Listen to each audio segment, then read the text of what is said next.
Hi everyone, good evening. It's Damian here. I've got a bit of an update on a couple of things, but I'm not trying to build my hopes up too much yet. I might have things in the pipeline. I've got ideas that I'm trying to bring out and trying to bring out, and I've got things that I want to do and things that I want to try, but it's about balancing the books, really, balancing the scales. So it's just about knowing what I want rather than what other people want. I've got ladies' clothes on again, and it's very soft. It's a ladies' t-shirt, nice, but you can't tell.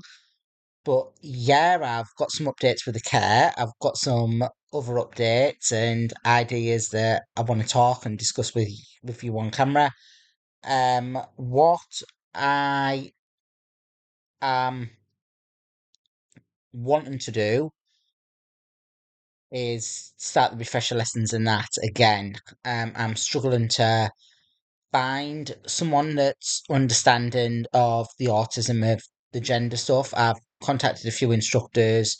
Some instructors contacted me before I went away, wanted to squeeze me in, messaged them, say that I was away, and I wanted to start from the week of the 14th, which is this week. So I've not really heard anything back about them.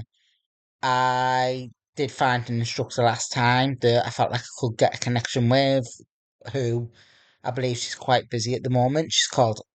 It's a Horizon driving, um, and she's trans and transgender as well, or on the journey as well. But I felt more comfortable with her, but I haven't really heard back from her. I think she's really busy at the moment, so it's just about trying to come up with ideas. I have, however, written to Richard Hammond, James May, Jeremy Clarkson, because they were part of the reason growing up of me wanting to drive and that kind of thing. I wanted to drive years ago because my parents and that were driving, and my dad and granddad really, and my aunt. But it was them like that was the biggest show that I watched for car related topics and that. When I was younger, I remember it starting off as that, and then it progressed on to wheeler dealers, fifth gear, and that. But the biggest car shows, the main ones that I used to watch, were Top Gear, the Grand Tour, the Free Trio. So I've written to them. I've also put on the email address to Richard Hammond for Mike Fernie, is Isabel Hammond, Abby Eaton, and Ben Collins. Ben Collins is the Stig, and Abby Eaton was the racing driver for the Grand Tour. So it's it's just about knowing who to work with and who get help me get my confidence in that back. And I believe that it's would make good YouTube content for them as well as me. Be- Showing my journey, showing an autistic journey, showing a transgender journey as well. So yeah, there's ideas about that. When I do start driving in that again, I'm thinking about getting a private reg with Danielle on it. However, I really want to look at this financially as well, because it wouldn't look right me using money for my benefits for a private reg for my car. I know that I want it to reflect reflect the journey, reflect the circumstances. The two main things that are really important to me are driving and the Danielle side, the lady side, the Daniela side. But when I'm sexy, Daniela. But it needs to be not making me look bad or whatever. And I'd rather use the benefit money for other things. Like at the moment, I'm using it for communication, for private therapy with a communication therapist. I know that the NHS has failed me in the past, and I've needed to bring in a communication therapist that autistic based. By what I mean is she works primarily with people with autism, and she's got the personal experience of autism as well because she's got it herself. So I know that a lot of my arrests, a lot of the misunderstandings, a lot of the misinterpretations were about the way that I communicate. So and the way that my safe plans had messed up there because one not a safe plans tells me to communicate with this person. No, you shouldn't be contacting us. You need to be contacting the police, and passed on back and forth. And I am scared of getting this wrong again because especially now because there's a 6 month conditional discharge on my criminal record. So it's just about knowing what I need to do to keep my head clear, to keep my head sane, to keep things safe, and to keep the progression moving forward. I am going to have to work with the mental health services on some aspects. I know that I don't want to. However, it's a lot of the problems that I've got are based on safety plans that are and infactual information, and they're making me look like I'm a danger and that kind of thing. The issue is that it I've been in touch with my doctors about it, about getting some of the safety plans changed and that kind of thing, but the doctors contacted me back today, my doctor, and stated that because they didn't write him or have any involvement with them originally, that they can't change it. And I think the original people were mental health services and were mental health teams, so it needs to be changed by them. The reason why I want it changed is that they make me look like a danger to women. But it's like, and I want to get some of the threat markers taken off and that kind of thing because in the past I've been given the wrong advice by crisis services, mental health services that have led to inaccurate information being put on my medical record. And it's just to say that I need to be chaperoned and that kind of thing.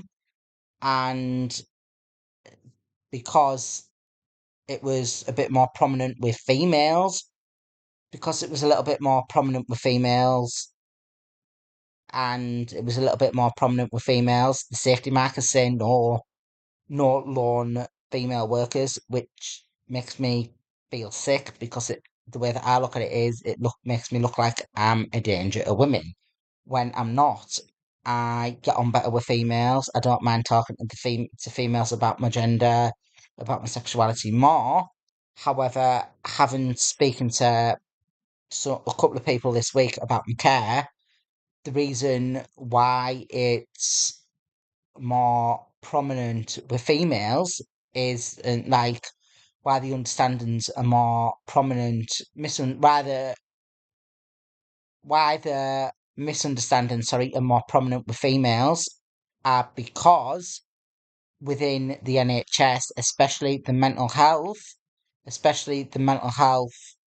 services and the mental health services, especially, a lot of the staff that are working with you are females, and if you're working with more females, the chances are it's going to be noticed more with females. So there has been misinterpretations with men in the past as well, and I find that the the reports saying no lone female workers. I am a little bit worried about that as well because I find it a little bit sexist because why is it okay for misinterpretations to happen with men, but it's not all right for it to happen with women? But I'm like, in my head, it shouldn't be okay for misinterpretations to happen with everyone. So I wanted to get it clear to say, rather than it saying no lone female workers, to say no lone workers. due to misunderstandings and misinterpretations in the past. And I'm more comfortable like that because it doesn't target women, it doesn't target men, it's targeting the situation what's rather than inaccurate information. So I'm just trying to little tweaks, but it has to be done with mental health services. It hasn't been agreed, however, at the meeting that everything's gone right at the moment. That this is the best that I've been for years with the mental health care and to keep things how how it is at the moment. Like having the doctor as the main lead still because I get on really well with her and their team, and it's just about understanding myself what I want from mental health services, if I do want anything, or understanding what my mum wants from the services or whatever. But I know that the big one is to get the safety planning correct and to get the safety planning correct, but it has to be done by specific people. So once the safety plan and some of the familiar faces stuff are changed, then I might want to progress on to something else. But I'm not trying to rush the situation. I'm not trying to rush to be this person that I'm not. I'm wanting to be Damian. I want to be Danielle. I want to be Daniela if I'm feeling sexy. Daniela, if you get what I mean. But it's just about understanding my own journey path and my own barriers and my own safety, my own boundaries and the doctor's boundaries as well. There is going to be mistakes. There is little things that I need to tweak. There's little things that are not. There is little things that I need to tweak. There is little things that I need to tweak. We're not all perfect. The doctors aren't perfect. I'm not perfect, and it's like I'm not perfect. The doctors aren't perfect. There's been a couple of times with the doctors where the doctors have made mistakes, but I felt bad about that. I felt bad about that, about the doctors making mistakes, but it can't really be helped. Like last last year, I'd been to A&E a couple of times the previous week with chest pain and abdominal pain, and I'm like twice that week. On the Monday, my levels were raised. On the Thursday or whenever I went back, they dropped a bit. So the so I didn't really want to be going back to A&E again the next week. So I was starting to feel a little bit chest painy, abdominal pain, and I just generally felt achy and tired. I didn't tell the doctor that, but I generally felt a bit achy and tired, and I'm like, is it my anxiety again? So I went to see the doctor. I was the doctor was running late. I was running late, but the doctor was running later than me, and it gave me further chance to get there through rush hour. So she's like checked my temperature. It was like 37.6, but had a hat, scarf, gloves on, and a jumper dress because it was the night for December and they had the heating on. So I had the jumper dress on and I had a little bit of abdominal pain and chest pain, and the doctor had put it down to my anxiety, and I thought it was that as well. And later that night, it was feeling worse, chest pain, abdominal pain, and it was a little bit feeling worse that night. And I felt sick for ages, so I had to make myself sick about 4 or 5 times. I was sick on the floor, rang 999, and the ambulance came. And 10 o'clock at night, nine times out of 10, 9 times out of 10, if an ambulance comes late at night and my obs are fine and the obs are fine, I put it down to my anxiety and I don't go to A&E because I get more chest pain and abdominal pain with lack of sleep, especially more chest pain.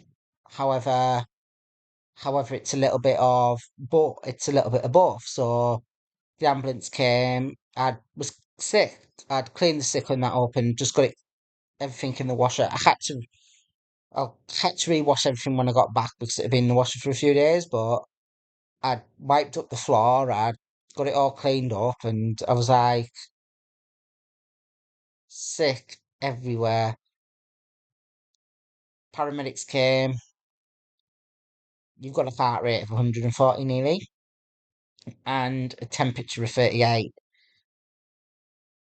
I knew then, that I needed to go into A&E. Got there about 11 at night, did the bloods, did the ECG, and they took me to the waiting area. No, I had the blood. I got there. They did the bloods. They did the temperature and that, and then took me to the waiting area. Got to the waiting area. Average time for coming in is 10 hours. The wait time to see a doctor was 11 hours. Sorry, so it was going to be 10 o'clock the next morning when I. It was going to be 10 o'clock the next morning when when I was going to get seen by a doctor, but they did the ECG and they wanted to redo some bloods. 1:41 in the morning, I remember looking at my phone and they were like, the bloke that did the ECG did this, did that. He had stated that they'll put me in a cubicle in my room on my own, a cubicle on my own, and I knew then they were going to keep me in. So felt bad for my doctor then because I thought it was something else. The doctor thought it was something else, but they need to keep me in for other things. I was in about a week. So yeah, it's about so yeah, I know that we're not perfect and we're all on this journey together. So we all make mistakes, but everyone's lovely at the moment. Everyone is lovely at the moment, and I just want to take things at my own pace, do things when I'm ready. You never know if I do. You never know if I do. If I do this with, if I do, you never know if I do the safety planning with this person. Yeah, I might want to progress onto something else, and you never know. It's just about going in to things with an open mind. I have traumatic experiences from the past where staff have said they don't mind if I overdose. They've told paramedics they don't mind if I overdose.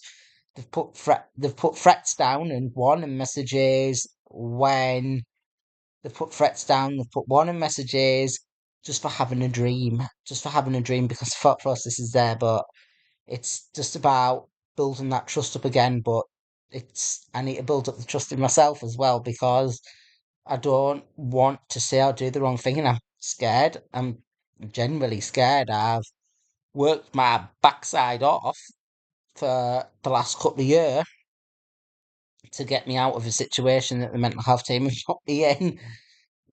So I'm with the supportive doctors now. Oh, sorry, it's getting a bit humid. I'm with the supportive doctors now, and we're just trying to take our time with things and progress onto the journey. I do want a little bit more structure, a little bit more routine to the day. I want to get Danielle out more. I do get Danielle out every day because I've got ladies' clothes, but not many people can tell. When I've got the dress on, when I've got the dress on, when I've got the dress on in this, when I've got the dress on, I get the girls out with it, and I'm not ready to get the girls out all the time. But when I've got the dress on, I definitely have the girls out, and I do rub my chest and that a lot with that. So I think it's because I'm not used to the girls being there. But when I was on holiday, I'd had a skirt on during the day and ladies' t-shirts, but I didn't have the girl. I didn't have the girls out on during the day on holiday because it was too cold or too hot, should I say. So it's just about understanding my own journey path, understanding what other people want out of me for them to understand what I want out of them, and try to build this connection, interconnectivity, telepathical communication. There's a couple of times when that's happened, but yeah, it's just knowing what's going on and just getting out there and enjoying it. And it's about getting out there and enjoying it and knowing what I want rather than what other people want. But yeah, I'm really happier at the moment. I'm in the best place that I've been mentally. I'm not sure physically because I'm still feeling tired and lethargic during the day, but yeah, like my still get the stomach problems and that. But yeah, I feel like I let my doctor down and get as well last week because I'd had an appointment with if you're my doctor and you watch this, you know who I mean.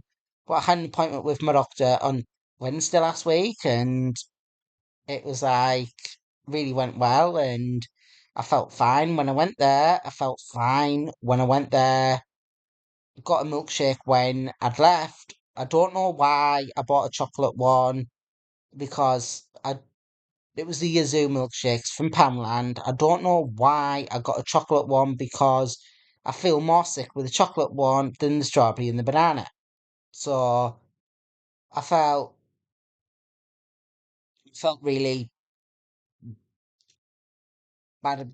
I was getting a bit of feeling sick, chest pain, abdominal pain, no chest pain, palpitations, and then I got home and sick all over the floor downstairs, and then I ran them with palpitations, but then shortly after they were called out, shortly after that they were called out, the abdominal pain started and a bit of diarrhea and that as well. So I had to go back to the doctors on Monday to get some more stuff. The doctor's given me this uh liquid. She did want to. She did want to give. This isn't the doctor that I saw on Wednesday. This is another doctor that I see. But she was wanting to give me some Gaviscon, but I like the Peptac better because I like aniseed. But yeah, it's like knowing what I want, knowing what the journey is in that as well. And with my stomach as well, I have been taking more peppermint tea and I have been taking some peppermint capsules as well. So just to try to get to understand about what's going on. I am trying to put this in place, that in place, but yeah, we're not perfect and we're not gonna we're not gonna